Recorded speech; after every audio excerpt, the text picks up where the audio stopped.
Inilah kisah Koh Lau Kuang, warga keturunan Tionghoa yang mualaf. Setelah kalah debat dengan abangnya sendiri, abangnya bilang, jika saya kalah, saya mau murtad. Perpindahan, keputusan perpindahan menjadi mualaf itu hitungannya kilat, yaitu dengan debat. Diajak debat sama Koko, diajak debat tentang Trinitas, tentang hakikat ketuhanan dan hakikat Bunda Maria sebagai ibu dari Tuhan. Nah, di situ debat itu. Tapi kalau panjangnya, jadi Koko saya itu masuk Islam duluan kan? Koko duluan. Koko duluan. Jadi itu panjangnya Koko memasukkan mengajak dialog itu sebenarnya udah lama. Sedikit gitu. Nah, baru setelah dirasa kok nyaman nih gitu, diajak debat. Nah, debat, kalau kamu kalah, kamu ikut agama saya. Kalau saya kalah, saya murtad lagi, masuk agama lagi. Sama dulu sama-sama Protestan satu gereja. Di Jawa Timur. Di Jawa Timur. Di Jawa Timur gitu. Jadi debat itu saya tidak akan menjelaskan bagaimana debat tentang Trinitas. Banyak kan ya, Trinitas banyak debat, ujung-ujungnya itu konsep ketuhanan antara tauhid dengan 3 in 1 gitu. Tetapi saya mau menggarisbawahi lagi debat yang kedua, yaitu tentang bagaimana konsep Bunda Maria. Ini yang membuat saya itu menyerah kayak gitu. Jadi dari konsep Trinitas saya sudah menyerah gitu kan. Terus kemudian konsep bagaimana seorang Tuhan dilahirkan oleh makhluknya, karena makhluknya menjadi ibunya, maka sang Tuhan harus berbakti kepada ibunya. Nah, konsep ini yang tidak diterima akhirnya. Yang juga akhirnya saya pikir iya juga ya, kenapa saya terima konsep ini selama ini gitu. Iya juga, kalau Tuhan maha segalanya, bisa menciptakan segala sesuatu, terus dia okelah dia berkehendak untuk lahir kepada makhluknya, tapi dia juga memerintahkan untuk berbakti kepada ibu. Artinya Tuhan memerintahkan dirinya sendiri untuk berbakti kepada makhluknya. Wah, ini nggak benar nih gitu. Dalam pikiran saya pribadi, wah ini sudah nggak benar konsepnya. Kalau kayak gini konsepnya nggak benar, saya udah ngaku kalah. Gentleman, ngaku kalah, syahadat. Asiknya itu belajar Islam itu pasca syahadat sebenarnya. Baru menemukan Islam yang benar-benar. Waktu baru syahadat, baru karena goyah keimanan, terus dikasih konsep keimanan yang lebih sempurna. Nah, baru beralih tuh, oh iya ini yang benar nih. Konsep seorang Tuhan bagaimana, konsep seorang Rasul gimana, konsep seorang anak walaupun dia Rasul kepada orang tuanya gimana gitu kan. Nah, ini yang benar menurut Islam. Taunya itu saja. Oh ya sudah, saya peluk ini. Kenapa? Karena inilah yang lebih sempurna dari yang sebelumnya. Nah, setelah itu baru belajar. Setelah belajar lebih sempurna lagi, ternyata lebihnya. Jadi kalau saya tertarik itu dengar waktu kamu bilang kalau Tuhan dilahirkan punya ibu, tapi dia harus berbakti kepada ibunya. Pertanyaannya, ibunya itu yang ngambilin siapa? Nah itu. Nah, kalau dalam konsep itu kan memang udah jelas kun fayakun prosesnya kan. Kamasalil Adam, seperti penciptaan Adam kayak gitu. Itu udah jelas kan.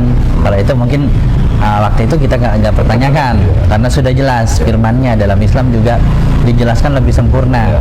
Yang jadi ganjelan saya, kenapa sih Tuhan ini menyuruh makhluknya berbakti kepada ibunya, tetapi dia jadi makhluk? Artinya Tuhan menyuruh dirinya sendiri untuk berbakti kepada makhluk. Konsep ketuhanan ini batal menurut saya. Kayak ada semacam paradoks gitu ya.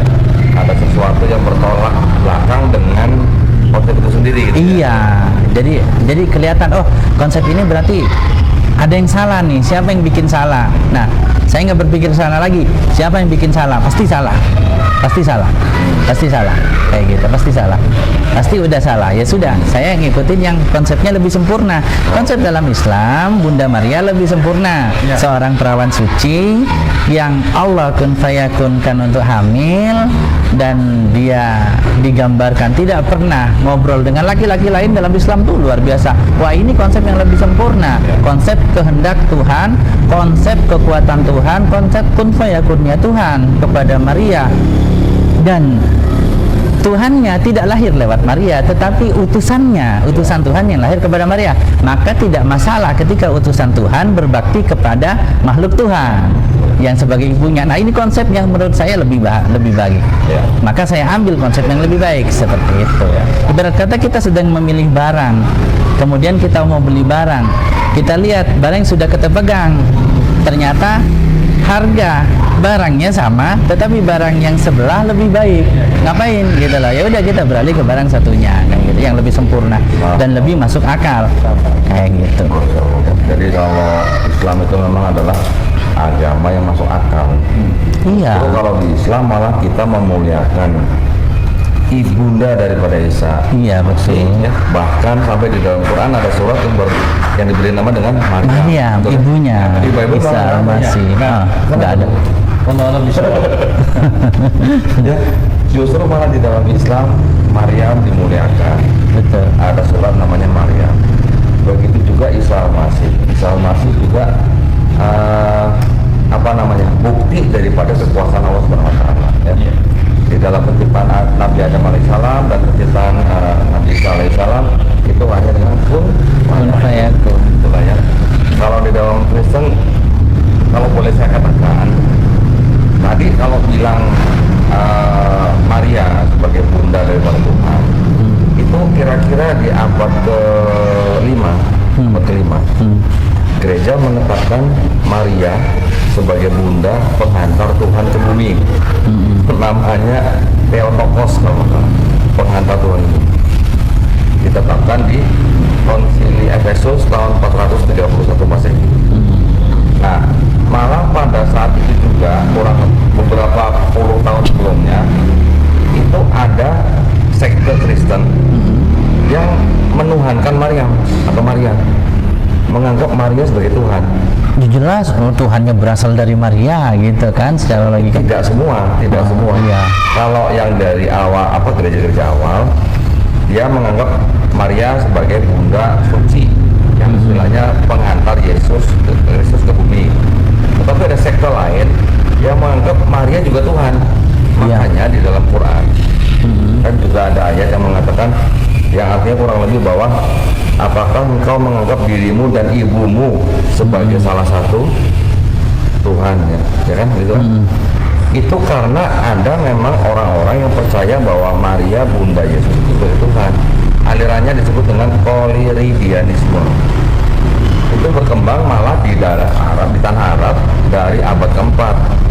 Itu dianggap sesat oleh gereja pusat yang di Romawi dan akhirnya dihapuskan lah. Tapi sampai sekarang masih ada pengikutnya. Masih ada. Itu aliran feminisme. Itu dari sananya, dari Koliridianisme. Oh, asalnya. Sekarang disebut dengan aliran feminisme lah, kurang lebihnya ya, seperti itu ya. Karena ya memang kalau misalnya mau beranggapan seperti itu dengan berawal dari konsep Trinitas, mungkin bagi mereka ini ya masuk akal. Kenapa? Karena Tuhan itu dilahirkan oleh dia dan dibesarkan oleh si Bunda Maria. Artinya tanpa Bunda Maria, si Tuhan ini ada masalah dalam kehidupan kan. Sebab membutuhkan air susunya, membutuhkan gendongannya gitu.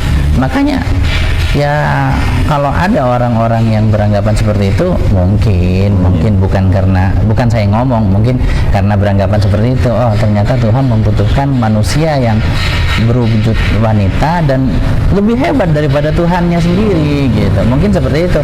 Ya sama mungkin pikirannya dengan konsep saya, oh iya ya, kenapa selama ini saya menuhankan seorang Tuhan yang harus berbakti kepada makhluknya? Nggak masuk akal bagi saya gitu, kayak gitu. Baru terbuka setelah debat. Nah itu bisa jadi debat-debat itu kalau saling menerima itu bisa membuka pikiran sebenarnya. Yang selama ini mungkin ragu atau tertutup gitu. Asalkan debatnya fair gitu loh. Bukan debat adu kusir, udah tahu salah tetap ngaku benar dengan berbagai alasan. Akhirnya bukan kelihatan makin pintar, tapi kelihatan makin tidak berilmu. Jangan bilang bodoh lah gitu.